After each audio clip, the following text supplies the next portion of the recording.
hay otro tema que ayer usted nos comentó que le está ocurriendo a los balseros cubanos que tenían sus casos de asilo sometidos y están recibiendo notificación de que se les ha cerrado el asilo y los están citando para una entrevista de Miedo Creíble.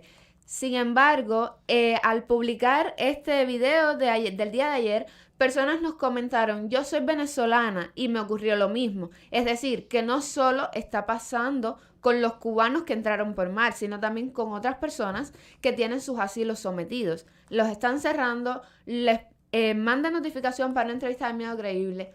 Entonces, yo quisiera que el día de hoy usted nos explicara qué significa esta entrevista de Miedo Creíble. Well, uno tiene que establecer su temor de volver al país de uno en sus entrevistas. El problema que yo veo legalmente es que solamente se le puede dar una entrevista de miedo creíble a la persona que tiene menos de 2 años de estar en el país. Ese es el número 1, ¿ok? Porque ya a los 2 años y después ya no pueden entrevistar a la persona para el miedo creíble, con muy poca excepción. La persona tiene derecho de ir a verse un juez, con un juez de inmigración, en procedimientos 240. La sección 235 y 236 es un proceso de deportación expedita. Antes de dar ese tipo de orden, bajo de esas dos leyes, si la persona expresa miedo de volver a su país, tiene que ser entrevistado para el miedo creíble. Muchas personas que son detenidos, puestos en libertad, y no les dan su entrevista de miedo creíble, cuando los dejen salir, esa persona sale, aplica el asilo, y muchos de ellos fueron recipientes de un orden de deportación expedita sin siquiera haber sido dado esa entrevista de miedo creíble. No todo el mundo que se le está cerrando su asilo tiene orden de deportación expedita, pero una gran cantidad, un gran porcentaje de las personas que están ahora siendo cerrados sus procesos de asilo también tienen orden de deportación expedita. Para mí, todos ellos que están recibiendo este cerramiento deberían agresivamente contemplar poner una demanda federal porque, número 1, la deportación expedita es una violación de la ley, porque no puedes ser deportado hasta que le den la entrevista. Número 2, al ser puesto en libertad, después del orden de deportación expedita, que es ilegal, tienen que haber sido puestos en libertad utilizando la ley del parol, porque no hay otra manera de soltar a esa persona.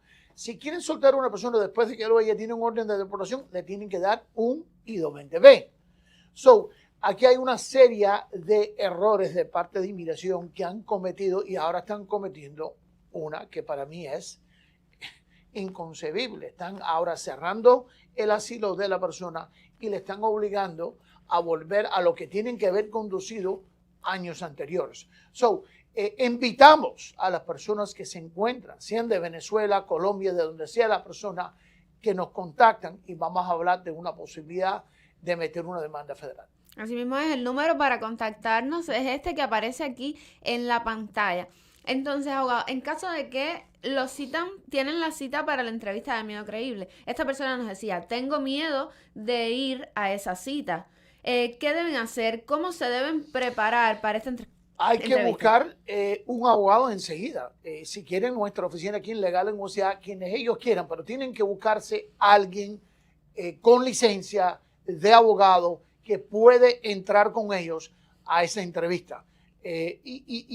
Antes de que vayan a una entrevista, deberían realmente contemplar, evitar esa entrevista y ser puesto en la posición y hasta mejorarla, porque si se logra a través de la demanda un parol, ya la puerta se abre a muchas cosas, porque al ser dado un parol es retroactivo a la fecha de entrada, ¿no?, de este país físicamente, y eso indica que la persona nunca estuvo ilegal, metió su asilo, el asilo se vuelve a abrir, ¿ok? Y se abre la puerta a que la persona haga una certificación laboral, etcétera, y no tiene que aquí a mañana pedir un perdón. Son una serie de consecuencias positivas que la persona pase.